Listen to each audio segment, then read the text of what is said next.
Good evening everyone. और आज हम लोग जा रहे हैं डिस्कस करने के लिए daily NDA test paper number 13 जो कि आज हमने इंस्टीट्यूट में कंडक्ट किया था। तो आज का जो पेपर था वो कंपैरेटिवली पिछले कई सारे पेपर से काफ़ी बेटर गया बच्चों का। मैं ये तो नहीं कहूँगा कि 10 के ऊपर बहुत बच्चों ने स्कोर किया, लेकिन अराउंड 10 काफ़ी बच्चों ने स्कोर किया था। एंड यस, मेजॉरिटी ऑफ जनता फिर से 5 के नीचे ही थी। तो इन बच्चों को मैं स्पेसिफिकली कहना चाहूँगा, मैं हर वीडियो के स्टार्टिंग में और एंड में ये बार बार कहना चाहूँगा कि अभी भी टाइम है, अपनी गलतियों से सीखो। कंसेप्ट्स वही हैं, फॉर्मूला वही है, क्लास वही है, टीचर वही है, बोर्ड वही है और पढ़ाना भी एक ही तरीके से सबको है। उसके बावजूद अगर मार्क्स में डिफरेंस आ रहा है तो then there is something drastically wrong which you people are doing. अब इस पे काम करके उसको जितनी जल्दी रेक्टिफाई करो वो ज़्यादा बेटर होगा और अपनी गलतियों से ही सीखो।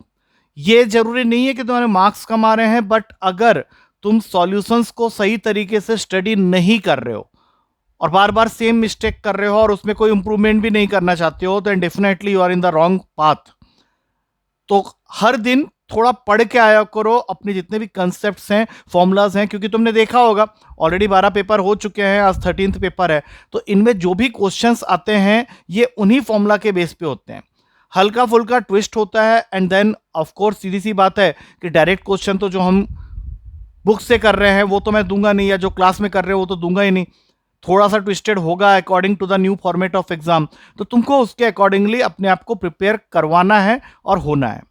तो अब ज़्यादा बात ना करते हुए स्टार्ट करते हैं आज के पेपर का सबसे पहला क्वेश्चन। तो जैसा कि देख सकते हो कॉम्प्लेक्स नंबर का क्वेश्चन है ये, और मेरे हिसाब से बहुत ही बेसिक सा क्वेश्चन है जिसमें थोड़ा सा ट्रिग्नोमेट्री भी यूज हो गया है। क्वेश्चन क्या कह रहा है कि तुम्हारे पास में ओमेगा है, imaginary cube root of unity, ये तो तुम्हें पता ही है, और तुम्हें वैल्यू फाइंड करनी है साइन ब्रैकेट में omega to the power of 10 plus omega to the power of 23 multiplied with pi minus pi by 4। अब इस क्वेश्चन को करने के लिए तुम्हें ओमेगा की प्रॉपर्टीज पता होनी चाहिए, और वो बहुत थोड़े से ही होते हैं। जो सबसे ज्यादा यूज होने वाला प्रॉपर्टी होता है कि ओमेगा के पावर में अगर 3 का कोई भी मल्टीपल है तो वो 1 होगा, और दूसरी प्रॉपर्टी 1 प्लस ओमेगा स्क्वायर, ये 0 के इक्वल होता है। इससे हमने 2-3 प्रॉपर्टी और बना लेते हैं। तो स्टार्ट करते हैं। सबसे पहले साइन लिखा, ओमेगा 9 तक तो ये 1 ही रहेगा, ओमेगा 10 है तो यहां पे एक ओमेगा लिख लो। उसी तरह से ओमेगा 23 21 तक तो 1 दिखा देगा, लेकिन उसके बाद 2 ओमेगा बन जाएंगे, तो ये ओमेगा स्क्वायर पाई हो गया। अब तुम्हारे सेकंड वाले फॉर्मूला से यहां से तुम ओमेगा प्लस ओमेगा स्क्वायर की वैल्यू फाइंड आउट कर सकते हो, जो कि -1 आ रहा है। तो टोटल वैल्यू आ गया sine of minus pi by 4। That means in total तुमको मिल रहा है साइन ऑफ माइनस का 225 डिग्री, क्योंकि पाई होता है 180, पाई बाई 4 होता है 45, माइनस 180 माइनस 45। थर्ड क्वाड्रेंट का एंगल है, sine of minus theta minus sine theta होगा, और इसको तुम 180 प्लस 45, बाकी की कैलकुलेशन तुम कर सकते हो। थर्ड क्वाड्रेंट में साइन नेगेटिव होता है, तो माइनस का साइन 45 माइनस माइनस प्लस हो गया। तो आंसर चेक कर लेंगे, सी ऑप्शन में आंसर है प्लस का 1/√2 and that becomes your final answer. मेरे हिसाब से ये क्वेश्चन को ज्यादा डिफिकल्ट नहीं था। अब चलते हैं अगले क्वेश्चन में। Again complex cube root of unity पे क्वेश्चन है, दैट मीन सेम कंसेप्ट पे होगा ओमेगा वाले।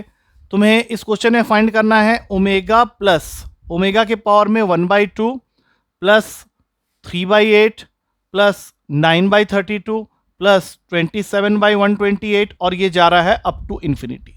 तो इसमें थोड़ा सा जीपी का कंसेप्ट भी आ गया है, सम अप टू इंफिनिटी का, जैसा कि हम लोग देख सकते हैं यहां से लेके यहां तक ये जीपी फॉर्म कर रहा है, और इसमें सम जा रहा है अप टू इंफिनिटी, जिसको निकालने का फॉर्मूला होता है a/1 - r।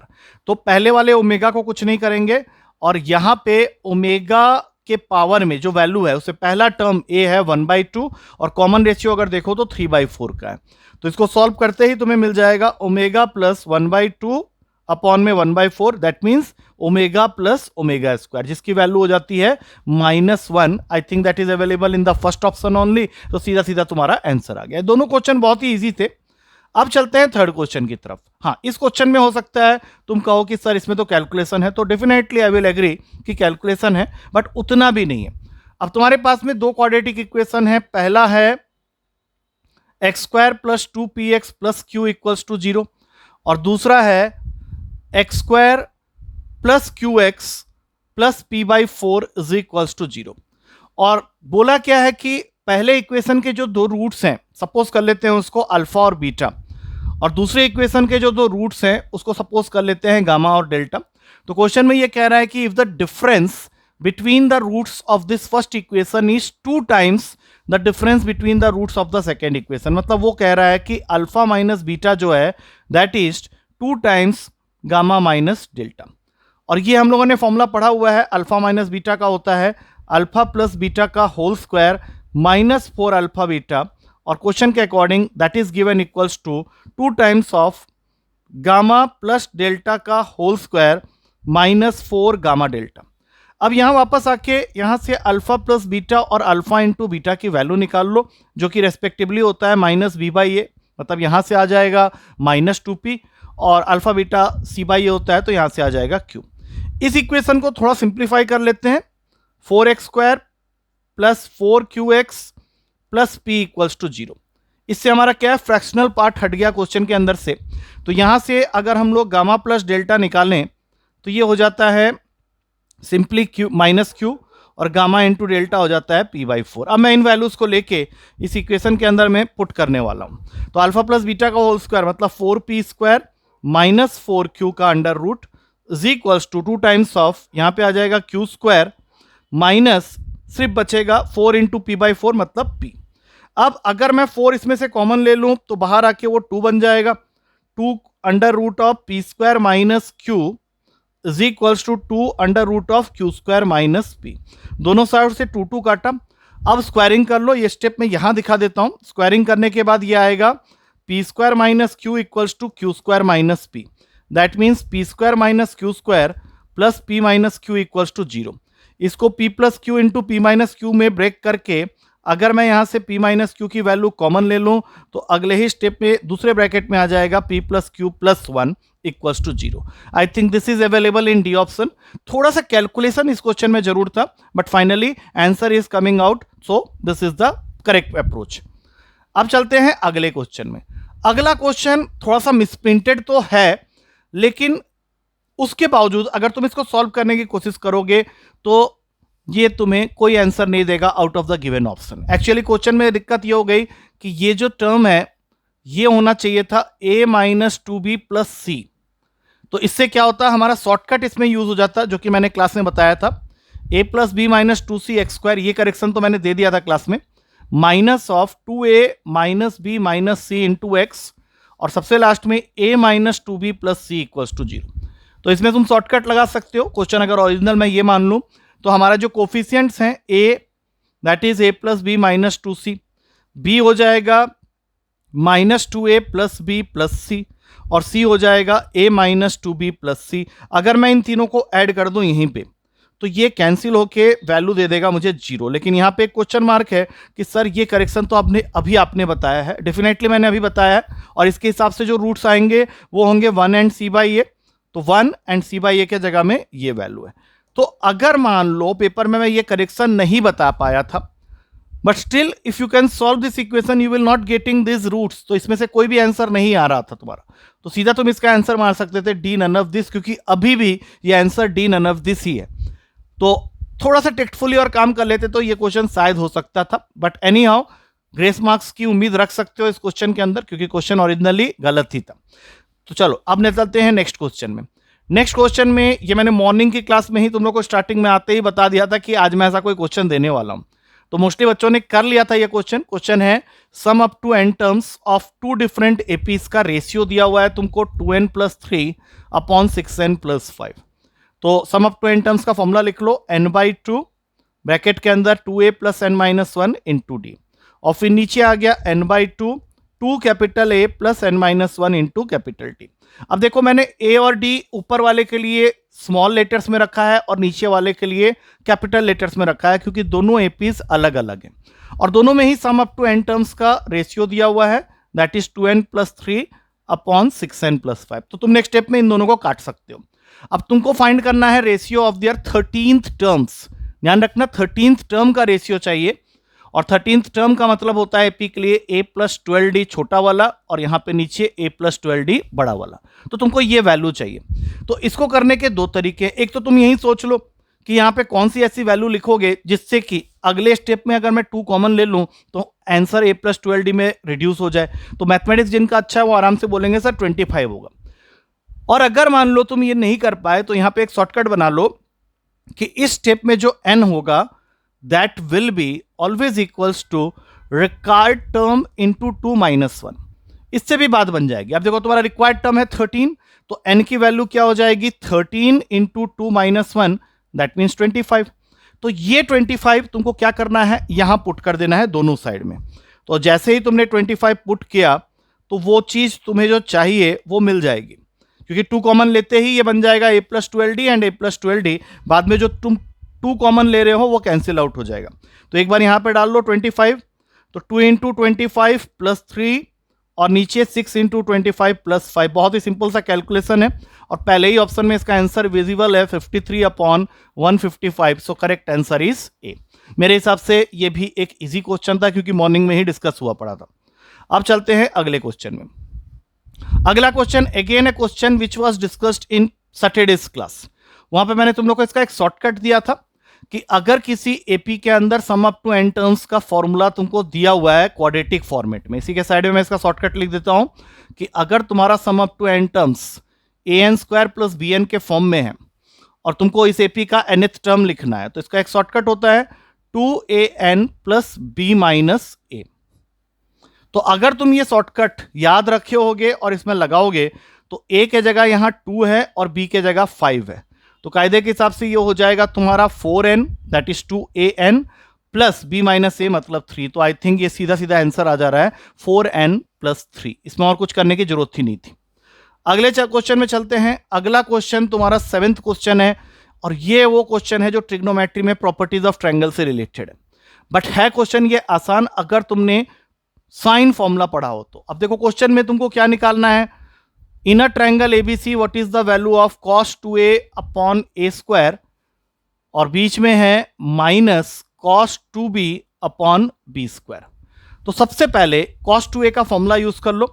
हमारे पास में cos 2a के 4 फॉर्मूलाज होते हैं बट हम लोगों ने इसको साइन रूल में कन्वर्ट करना है तो हम लोग वो वाला फॉर्मूला यूज करेंगे जिसमें साइन आता है। तो यहां पे लिख देंगे 1 minus 2 sine square a upon a square. Same उसी तरीके से यहां आ जाएगा 1 minus 2 sine square b upon b square. अब ये ब्रैकेट ओपन कर लो तो यहां पे आ गया 1 by a square minus 2 sine square a upon a square. अच्छा ये कैपिटल होगा हाँ, और यहां पे minus 1 by b square plus 2 sine square b upon b square. अब देखो 1 by a square minus 1 by b square को तुम एक साथ रख लो क्योंकि तुमको ऑप्शन में भी दिख रहा होगा, और जो बाकी टर्म्स हैं उसमें से 2 कॉमन ले लो।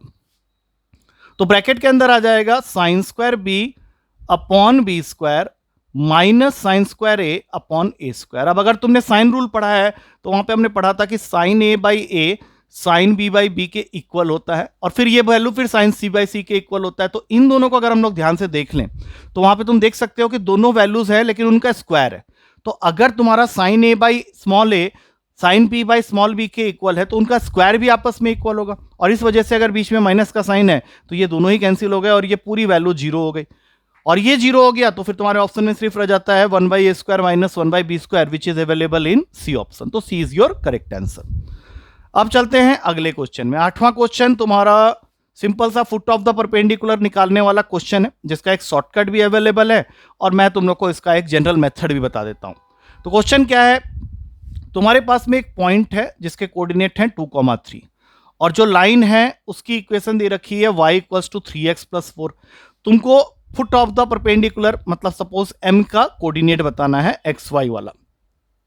तो सबसे पहला काम इसको स्टैंडर्ड फॉर्म में लिख लो 3x minus y plus 4 equals to 0। मैं इसका मेथड बता रहा हूं।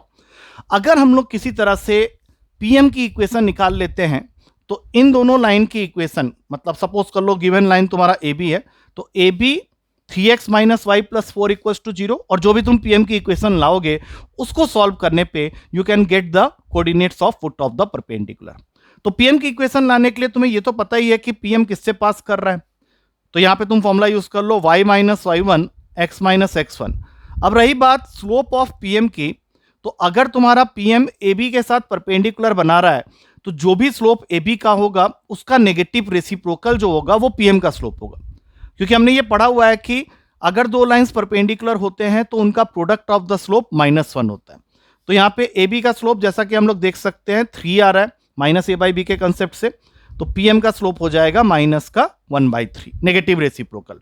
तो अब तुम यहाँ पे वैल्यूज डाल लो, y-3 equals to -1/3 into x-2। थोड़ा सॉल्व करते हैं तो ये बन गया तुम्हारा x + 3y is equals to 11। तो एक इक्वेशन ये है, एक इक्वेशन ये है। अगर तुम इसको कायदे से सॉल्व करते हो तो यू विल फाइंड कि तुम्हारा जो x और y कोऑर्डिनेट है वो -1/10 एंड 37/10 आ रहा है। मैं यहाँ पे इसको इसलिए नहीं सॉल्व कर रहा क्योंकि आई एम श्योर कि दो लाइन की इक्वेशन को तुम आराम से सॉल्व कर सकते हो and on solving you will be getting the same value. अब चलते हैं 9th क्वेश्चन में। 9th क्वेश्चन सर्कल का बहुत बेहतरीन क्वेश्चन है। अगर इसको करेंगे तो यहाँ पे बच्चों ने इसको गलत किया था एक्चुअली, मोस्ट ऑफ द बच्चों ने, क्योंकि उन्होंने मॉडुलस के बारे में सोचा नहीं। अब देखो, कोई भी लाइन किसी भी सर्कल के लिए टेंजेंट का काम कब करती है? जब सर्कल के सेंटर का डिस्टेंस उस लाइन से उतना ही हो जितना उस सर्कल का रेडियस हो। That means perpendicular distance of the centre of a circle from a given line if it becomes equals to radius of the circle, तभी तुम कह सकते हो कि तुम्हारा गिवन लाइन टेंजेंट है। और इस क्वेश्चन के स्टार्टिंग में तो उसने पहले ही बता दिया है कि ये जो लाइन है that is x cos alpha plus y sin alpha is equals to p। मैं उसको यहां ले आता हूं -p इक्वल्स टू 0। ये लाइन इस सर्कल के लिए टेंजेंट का काम कर रही है और सर्कल की इक्वेशन तुम्हारे सामने है। तो सबसे पहला काम क्या करो, इस सर्कल का सेंटर ढूंढ लो।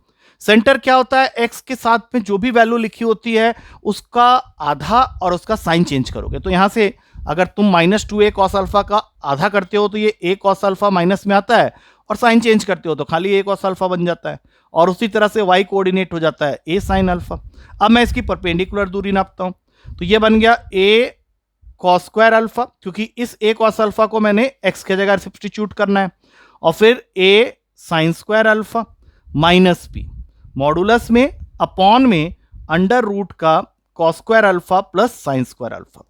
ये अभी तुमने क्या निकाला है? ये निकाला है perpendicular distance, that means d of this centre of the circle from the given line, जिसको तुम टेंजेंट कह रहे हो। अब ये वैल्यू इक्वल होनी चाहिए रेडियस के साथ। अब रेडियस कैसे निकलता है? तो अंडर रूट का g square plus f square minus c, जिसमें सी है ही नहीं तुम्हारे पास, तो अंडर रूट का g square plus f square अगर करते हैं तो ये वैल्यू रिड्यूस होकर हो जाएगी a square cos square alpha plus a square sine square alpha का अंडर रूट। तो यहां से बाहर निकलेगा प्लस माइनस से। बस बच्चों ने इस चीज का ध्यान नहीं रखा, cos square alpha plus sine square alpha का तो 1 कर दिया, बट रूट से जब निकाले तो उसको ए ही रहने दिया। वहां पे तुम्हें प्लस माइनस से दोनों कंसीडर करना था। अब यहां से क्या होगा? ये वैल्यू हो गई 1 और यहां पे आ जाएगा a, क्योंकि cos square alpha plus sine square alpha 1 होता है। a minus p equals to plus का a या फिर a minus p equals to minus का a। तो अगर तुम फर्स्ट वाले से चलते हो तो p की वैल्यू आ जाएगी 0, और अगर दूसरे वाले से चलते हो तो p की वैल्यू आ जाएगी 2a। तो बस इस चीज का ध्यान रखना था, अदरवाइज तो कोई गलती नहीं थी और ऑप्शन हो जाता है डी ऑप्शन, दैट मींस 0 और 2a, both of them are possibility for the value of p। अब चलते हैं आखिरी क्वेश्चन की तरफ। आखिरी क्वेश्चन सिंपल सी इक्वेशन फाइंड करनी है तुम्हें हाइपरबोला की। तो तुम्हें हाइपरबोला की इक्वेशन और इसेंट्रिसिटी, लेटस रेक्टम, इन सब के बारे में मैंने मॉर्निंग की क्लास में ही रिवीजन करवा दी थी।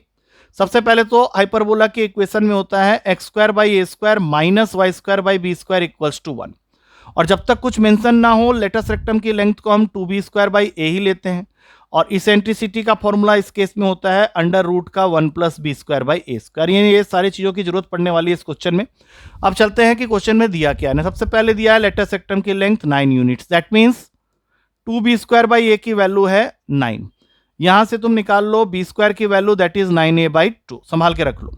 अब दिया हुआ इसमें इसेंट्रिसिटी की वैल्यू, दैट इज 5/4। अगर मैं इसेंट्रिसिटी को 5/4 लिखता हूं तो ये बन जाता है होल अंडर रूट में 1 plus b square by a square equals to 5/4। ध्यान रखना, हमें अगर इक्वेशन चाहिए तो हमें ए स्क्वायर बी स्क्वायर तक पहुंचना पड़ेगा, और वही हम लोग करने की कोशिश कर रहे हैं। तो हमने यहाँ पे बी स्क्वायर की वैल्यू निकाल के रखी हुई है, यहाँ पुट कर देते हैं 9a by 2 a square equals to 5/4। एक ए काट दो यहाँ से, तो ये तुम्हारा टोटल हो गया 2a प्लस 9 होल अपॉन में 2 पूरे का under root is equals to 5/4। Squaring करेंगे तो आ जाएगा 2a plus 9 upon 2 is equals to 25/16, जिसको आगे सॉल्व करने पे ये दे रहा है 32a plus 144 is equals to 50a। तो 18a की वैल्यू हो गई 144 और यहां से a आ गया तुम्हारा 8। संभाल के रख लो, क्योंकि अब तुमको यहीं से सोचना स्टार्ट कर देना है कि अगर मैं a की वैल्यू निकाल चुका हूं 8, तो a स्क्वायर करते ही 64 आएगा और एक ही ऑप्शन ऐसा है जिसमें x स्क्वायर के नीचे 64 है, तो तुम यहीं पे आंसर कंक्लूड कर सकते हो कि यही तुम्हारा आंसर है। बट चलो हम एक स्टेप और आगे कर ही लेते हैं, क्योंकि b स्क्वायर हमें नेक्स्ट स्टेप में ही मिल जाएगा। 9 इंटू ए की वैल्यू मैंने 8 निकाली थी, बाई 2 करेंगे, यस ठीक है। बी स्क्वायर की वैल्यू 36 आ रही है and it is confirm now कि तुम्हारा करेक्ट आंसर जो है वो सी ऑप्शन है। तो I think we have come to the end of this particular paper discussion, और मुझे नहीं लगता कि ये पेपर एक बहुत ज्यादा टफ पेपर था। इसमें एक दो क्वेश्चंस तुम कह सकते हो जो कि थोड़े से स्लाइटली, एक तुम स्प्रिंट हो गया था और एक थोड़ा सा लेंथी तुम्हें लग सकता है, बट देन ओवरऑल इस पेपर में 10 प्लस लाना कोई बहुत बड़ी बात नहीं थी। और यही मेरे हर पेपर की रिक्वायरमेंट होती है कि चाहे तुम कुछ भी करो, पेपर में 10 या 10 प्लस स्कोर रख रहे हो इन पेपर्स में डेली, तो फिर तुम्हारे लिए कोई भी पेपर एनडीए का टफ नहीं हो सकता है। So with this hope I come to the conclusion कि देखो, मार्क्स चाहे कुछ भी आए, इन वीडियोस को जरूर देखो, इन सॉल्यूशंस को जरूर देखो, अपनी गलतियों से सीखो, सो दैट आने वाला कल तुम्हारे लिए बेहतर होगा। अगर तुम्हारे मार्क्स 2 नंबर भी बढ़ते हैं कल के पेपर में, तो definitely you are in the right path. लेकिन अगर तुम ड्रास्टिकली नीचे जा रहे हो या वही स्कोर 0, 1, 2, 3 में हो, तो डेफिनेटली तुम कुछ गलत कर रहे हो। Work on that and try to improve your score. ठीक है, चलो कल मिलते हैं नेक्स्ट पेपर के डिस्कशन के साथ। Till then take care and thank you to all of you.